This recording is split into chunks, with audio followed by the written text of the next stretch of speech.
You're putting the wrap on 2024.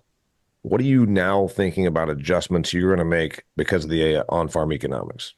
Well, we've got to figure out how to do more with less or do what we've been doing with less. But I made some mistakes this year trying to cut costs. I honestly did, cut fertilizer here, cut this out. You've got to be extremely careful, and Mr. Steve alluded to this with ROI, that you're not cutting something out that's actually making you money. Yeah. They sell products that I'm going to use no matter what the price of the crop is because I'm getting a return on it. Even when the crop's lower, I get a less return.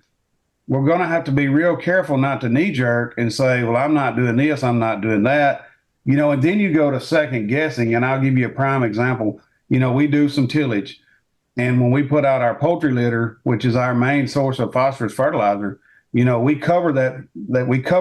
We incorporate it in the soil. You've seen the text the other day, probably on the group text where I was asking Kelly, in a no-till situation, you just sling it out there on the ground and just let it sit there. And they're a little concerned about that too. From a no-till situation, where's that manure going? Yeah. So we took a percentage of our farm and said, okay, we're not going to till this. We're just going to put the litter out, let it rain in, and hope all is well next spring.